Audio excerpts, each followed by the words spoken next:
smells really good.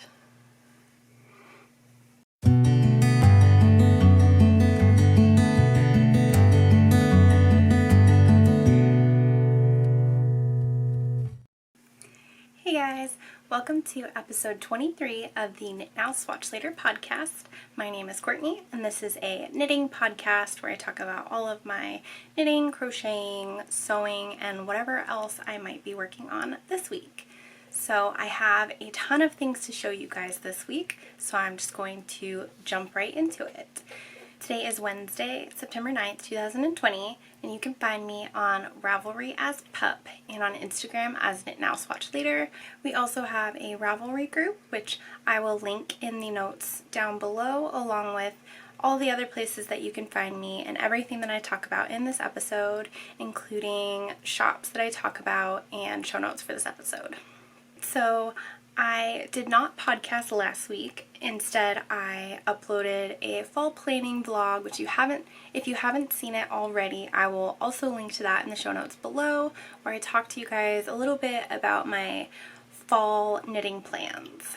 Today I have quite a few finished objects to show you guys, although only one of them is knitting, so I will show all of the knitting content first, and then I will move into my other projects that I've been working on. So I finished my Be Still tee, which is a pattern by Twin Stitches Designs, and I will hold it up so you guys can see it. I finished everything, and I love this little design detail here. And then I have a little pin in the back where I'm going to sew a tag a little bit later on. I haven't gotten around to doing that yet, but so that I know which side is the front and the back. I love the way that this color worked up. The yarn is Hey Sister Yarn Company and the colorway is Patina, and I alternated skeins using the helical method. So that was a very easy project that I really enjoyed. Once I hit the body portion of it, it just flew off my needles and I loved it so much. So I'm really excited about that. And then the next thing I have to show you guys is a half object. I don't think you guys have seen this at all yet unless you watched my fall planning vlog, which I think I had just started it when I showed it on there. So this is the Morning Coffee Socks pattern by Kay Litton, and I knit this in Dizzy-Wig fibers in the colorway The Creek, and this is one of my fall socks that I want to finish the pair by the end of September. So I really like the way that it came out. I don't know if you can see the detail on the leg. This is the longest leg that I have ever knit on a sock. Usually I run out of steam about 30 rounds, but I actually just followed the pattern and did the full 60 rounds for the leg, and I really like it so far.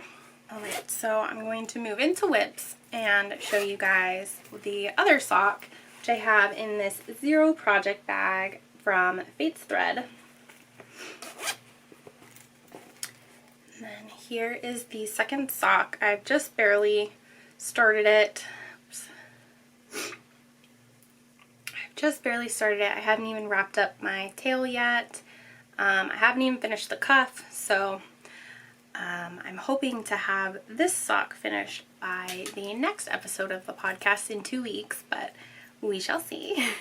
Next up in Works in Progress, I have in this bag from the Last Lily Pad over on Etsy is my Mama cardigan. And here is my progress so far. The stitch marker is where I was the last time I showed it on the podcast, so I've about doubled the length so far. And I think I am a little bit over halfway on the increases. And hopefully I will be splitting for the sleeves very soon. I have it all bunched up on the needle here because I don't have a bigger cord, but I am also really enjoying this.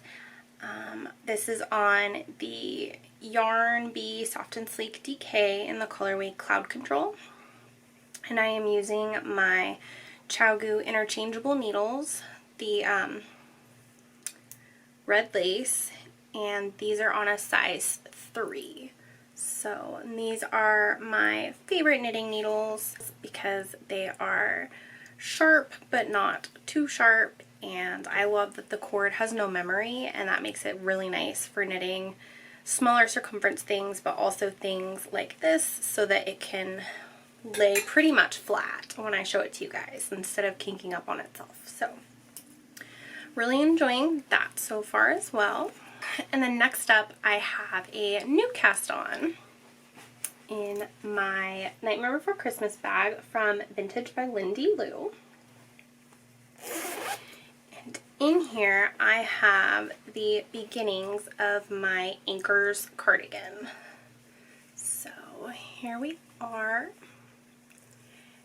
And I am really enjoying this as well. It's a pretty simple rib pattern, and you work the buttonholes in as you go, so there's not going to be any picking up stitches for the button band at the end, so that's really nice. And I have my tail wrapped up on this little bunny from Crafty Flutter by Creations. Keep my tail out of the way. And then I have my Oogie Boogie stitch marker from Simply Serving. Right now it's just marking the right side of the sweater so that I don't get mixed up, but I'm going to move that up so I can mark my progress the next time that I show this on the podcast. So next up I'm going to show my non-knitting related finished objects. There are quite a few. So if you have been with us for a while, you will recognize this first one. I started it a long time ago and then I just completely stopped working on it. So this is the Women's Cardigan by Life So Savory, which is a free pattern on her website, and I will link that in the description below. So here is the finished cardigan. It does have pockets, which is kind of hard to show you guys. But it does have pockets. I really like it. I think it's okay for my first garment pattern, but it's a little big.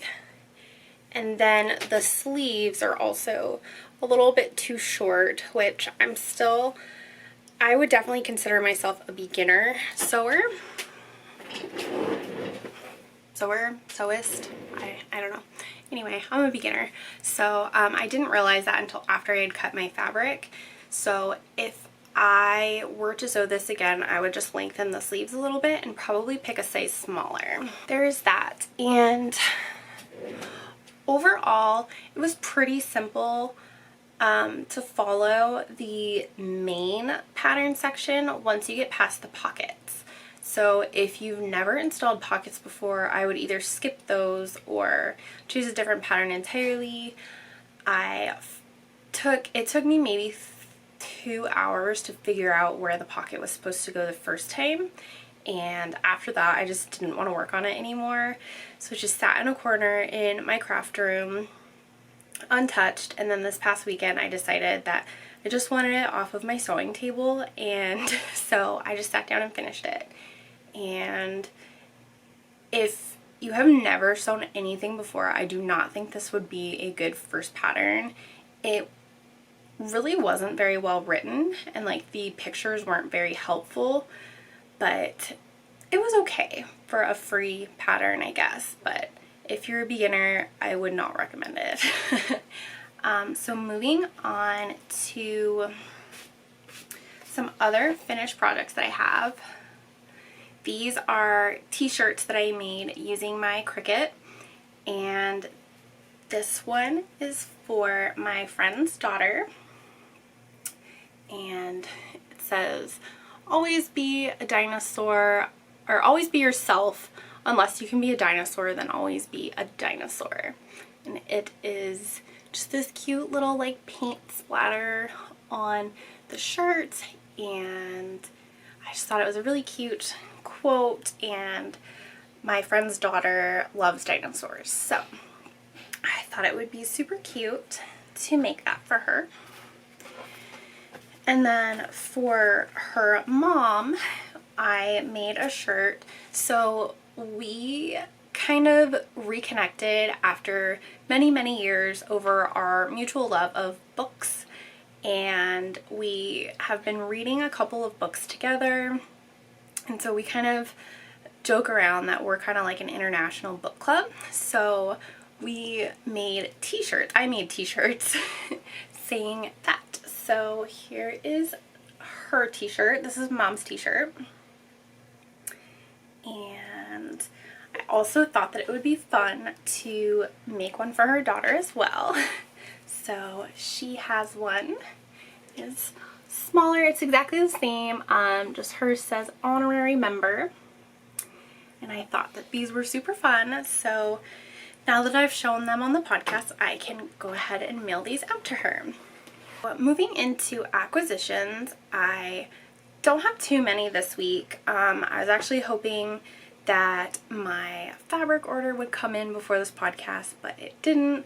So I only have a couple of skeins of yarn to show you guys. I was able to go to my local yarn store and pick up a couple of skeins of yarn.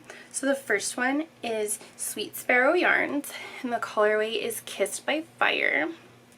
And this is on her House Wren base, which is 8515 superwash merino nylon tweed, and there's 438 yards on 100 grams. And I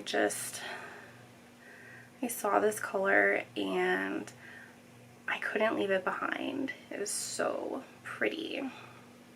So I really can't wait to cast that on. And then I went in looking for some sock yarn for another pair of socks for my husband.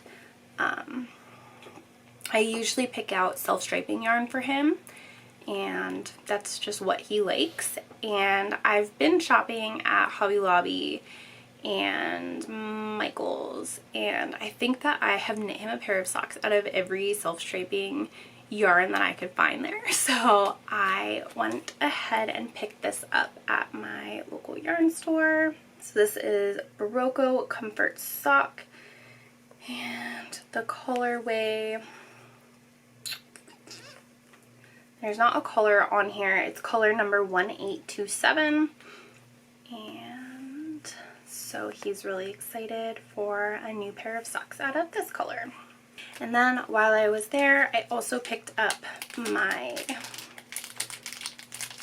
Habitat's Wheel 2020 sock knit along tag, which is super cute. Amy ordered one for everyone in our group over on Habitat's Wheel's Facebook page, and I just thought those were really cute and a really nice touch to end off the knit along. So moving into books, I have two books over here. I finally finished The Last Time I Lied by Riley Sager, which was really good. It took me a while to get into it, but I feel like most books start that way for me. But once I got into it, I couldn't put it down. I finished it off by reading like the last 200 pages in one sitting. So it really picked up and was really good. And basically it's about a summer camp that was shut down after a couple of the girls went missing, and they reopened 15 years later. And one of the girls from the summer camp, when those girls disappeared, comes back to try and find out what happened to them. And it was really good. I didn't expect some of the twists that were there. And yeah, so I would recommend this book. I would recommend anything by Riley Sager. I have a new book from him on its way to me now that I ordered the other day, so I'm really excited for that to come in. But in the meantime, I am currently reading The End of Oz by Danielle Paige, which is the final book in the Dorothy Must Die series. If you haven't read that series, I would also really recommend it. I was actually reading these as they were coming out a couple years ago, and when I finished, actually, let me backtrack. Only the first 3 books were out when I was reading them, so this book had not yet come out, and I bought it, and I wasn't It had been so long since I'd finished that series that I just never picked it up again, so it feels nice to finally be tying up some loose ends in that series, and I am really enjoying that so far as well. There were no questions last week, so if you have a question for me that you would like me to answer on the podcast, please feel free to comment with that question below or to pop it into the Ravelry thread. There is an Ask Me thread over on our group if you want to put your question there. And I think that about is everything for this week. So I'm going to wrap it up here. Thank you so much for watching, and if you haven't already, please make sure to like this video and subscribe to my channel. I put out a new episode every 2 weeks. So until next time, happy knitting. Bye!